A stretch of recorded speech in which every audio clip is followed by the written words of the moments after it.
2024 को प्रातः श्री राजेंद्र रावत ने 112 और थाने पर सूचना दिया कि उनकी पुत्री कुमारी पूनम रावत उम्र लगभग 28 वर्ष, इनका शव घर से लगभग 300-400 मीटर दूरी पर सड़क के किनारे मिला है।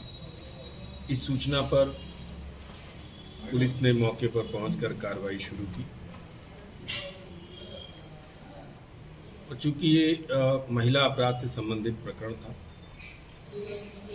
पुलिस कमिश्नर लखनऊ सर द्वारा मुझे निर्देशित किया गया कि प्रत्येक दशा में इस घटना का शीघ्र और सही अनावरण किया जाए।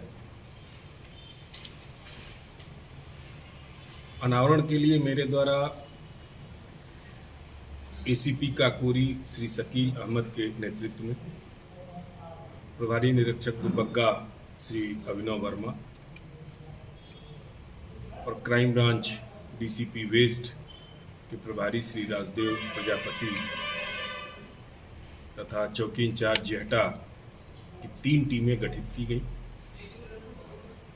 इलेक्ट्रॉनिक साक्ष्य, सीसीटीवी फुटेज, धरातली साक्ष्य एवं मुखबिरों के संजाल फैलाए गए। इन सभी माध्यमों से जब साक्ष्य इकट्ठा किया गया तो प्रारंभ में जो अभियोग पंजीकृत कराया गया था वादी द्वारा, उसमें शक के आधार पर पूर्व विवाद दोनों लोगों में था। अपने पड़ोसी सुबेश को और उनके परिवारजनों को नामजद किया था। तो घटना से ये प्रकाश में आया उनकी, सुबेश और अन्य जो नामजद लोग हैं, उनकी इस घटना में कोई संलिप्तता नहीं है, बल्कि घटना स्थल पर बगल के गांव शीतल खेड़ा का रहने वाला सतीश राजपूत पुत्र गुड्डू उम्र लगभग 24 वर्ष, उस समय उसकी उपस्थिति पाई गई। उसको हिरासत में लेकर जब पूछताछ किया गया तो अभियुक्त ने बताया कि इसका और मृतका का आपस में प्रेम संबंध था और ये विवाह करना चाहता था। कुछ वर्षों से मृतका इससे बात कम कर रही थी। शक के आधार पर रात में अक्सर छुप के वो देखा करता था कि कहीं जा तो नहीं रही है। दुर्भाग्यवश उस दिन रात में वो मृतका अपने घर से निकली और रास्ते में इसके द्वारा पकड़ लिया गया और उससे बार बार पूछा जाने लगा।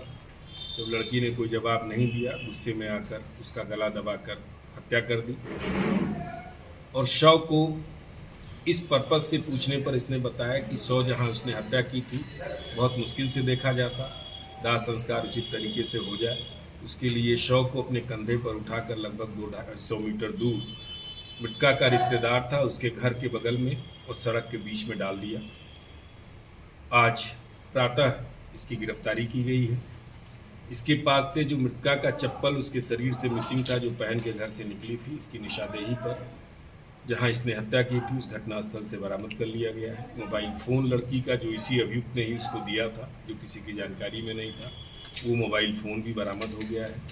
अब विधिक कार्रवाई कंप्लीट करके इनको न्यायिक हिरासत में भेजा जाए। नहीं, इसका कोई भी आपराधिक इतिहास नहीं है और इसके द्वारा जो बताया गया और साक्ष्य जो संकलित किए गए हैं वो भी जो इशारा कर रहे हैं, इसकी अकेले का ये हत्या में अकेले इसने किया है, अन्य किसी की संलिप्तता सर गिरफ्तार हत्या करी गई तो ऐसा। अब वो हियर एंड देयर सेज के बारे में तो मैं नहीं कुछ कह सकता, लेकिन जो विवेचना से तथ्य आए और जो अभियुक्त से पूछताछ में सारे तथ्य आए, उससे पोस्टमार्टम रिपोर्ट से जो तथ्य आए, लड़की का गला दबाकर हत्या की गई है।